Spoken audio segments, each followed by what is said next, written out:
आपका दो तरह की स्प्रिंग आपको पढ़नी है। एक स्प्रिंग होती है आइडियल, एक होती है नॉन आइडियल। एक स्प्रिंग ऐसी होती है आइडियल और एक नॉन आइडियल। आइडियल स्प्रिंग क्या होती है? आइडियल स्प्रिंग में एक तो मास जीरो होगा उसका, आइडियल स्प्रिंग का क्या होगा? मास जीरो होगा। दूसरी बात क्या होगा? नंबर ऑफ टर्न्स, जो नंबर ऑफ टर्न है पर यूनिट लेंथ में सेम आने चाहिए। इसका क्या मतलब हो? मान लीजिए सपोज करिए अगर आप ऐसे देखिए, सुनिए इधर ध्यान दीजिए, नंबर ऑफ टर्न आप 1 सेंटीमीटर अगर यहां से 1 सेंटीमीटर आगे जाते हैं तो मान लीजिए आपको नंबर ऑफ टर्न्स 5 मिले। कितने मिले? 5। फिर आगे 1 सेंटीमीटर जाते तो कितने नंबर ऑफ टर्न्स मिलने चाहिए आपको? 5। फिर अगले 1 सेंटीमीटर पर 5, फिर अगले 1 सेंटीमीटर पर 5। अगर ऐसा हो रहा है और इसका मास जीरो है, ये जो स्प्रिंग है इसका मास क्या है? जीरो है, तो ऐसी स्प्रिंग को क्या बोलेंगे? Ideal spring. कौन सी स्प्रिंग होगी? Ideal spring. याद रखिए, और हमारे सिलेबस में आइडियल ही है, नॉन आइडियल नहीं है।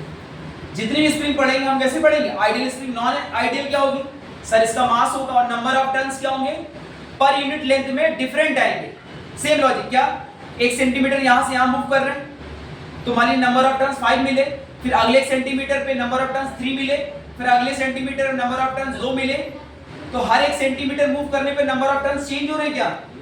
हाँ, तो वो कैसी स्प्रिंग हुई? Non ideal. तो हम कैसी स्प्रिंग मान के चलेंगे? हमें कौन सी स्प्रिंग पढ़नी है? Ideal spring. आइडियल स्प्रिंग की क्या खास बात है? दो चीजें, एक तो मासलेस होगी, मास जीरो होगा, m जीरो होगा, इसका मासलेस है। दूसरी चीज number of turns per unit length must be same, per unit length must be same. Is that clear? Any problem? तो दो तरह की स्प्रिंग में पढ़नी है, लेकिन हमारे सिलेबस में सिर्फ आइडियल है, आइडियल स्प्रिंग। अब स्प्रिंग देखिए, स्प्रिंग में दो चीजें होंगी, एक होगा एक्सटेंशन और एक होगा कंप्रेशन। एक स्प्रिंग में क्या होगा?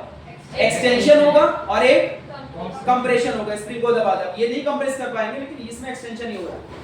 तो स्प्रिंग में क्या हो सकता है? एक्सटेंशन और कंप्रेशन भी हो सकता है। हम स्प्रिंग को पुश भी कर सकते हैं। तो स्प्रिंग के दो नेचर होंगे। अब देखो स्प्रिंग फोर्स कैसे लगाती है। अगर एक्सटेंशन होगा कभी भी, देखिए ध्यान से, इधर एक बच्चा इधर बाहर आइए, कोई भी एक बच्चा बॉयज बाहर आ जाओ फास्ट, कोई भी आ जाए इधर बाहर जल्दी। दो लोग आ जाए, एक ऐसे पकड़ो स्प्रिंग, एक इधर से स्प्रिंग को पकड़ो और एक इधर से, थोड़ा खींच के इधर, ठीक, छोड़ना नहीं। देखो अभी स्प्रिंग में क्या है? एक्सटेंशन। स्प्रिंग में क्या कर रखा है? एक्सटेंशन। अब स्प्रिंग फोर्स कैसे लगाती है? स्प्रिंग फोर्स हमेशा, अब स्प्रिंग का नेचर क्या है? इस एंड पर उंगली पर फोर्स किधर फील हो रहा है? अंदर की तरफ फील हो रहा है, फोर्स लग रहा है, उंगली पर लग रहा है, तुम्हें अंदर की तरफ फोर्स लग रहा है। तो स्प्रिंग में जब एक्सटेंशन आएगा तो दोनों एंड पर जो फोर्स आएंगे, कोई भी चीज यहाँ जो इनर्शियल चीजें बंधी हुई है आपके, मास वगैरह कुछ बंधा हुआ है, तो दोनों पर फोर्स किधर आएगा? अंदर की तरफ। किधर आएगा? जब भी एक्सटेंशन होगा तो स्प्रिंग की टेंडेंसी होगी जो कॉर्नर वाली चीजें हैं, एंड पर जो चीजें हैं, उसको अंदर की तरफ फोर्स लगाएगी। कितना लगाएगी? अभी बात करने वाले से, अंदर की तरफ फोर्स लगाएगी। और जब भी कंप्रेशन होगा, भैया ये है एक्सटेंशन, ये क्या है? एक्सटेंशन। और जब भी कंप्रेशन होगा, इसको तो ही कंप्रेशन कर पाएंगे, कंप्रेशन होगा तो स्प्रिंग का नेचर क्या होगा?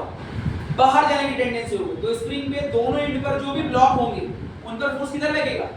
बाहर की तरफ। फिर से देखिएगा, फिर सुनिएगा मेरी बात, मैं कहना क्या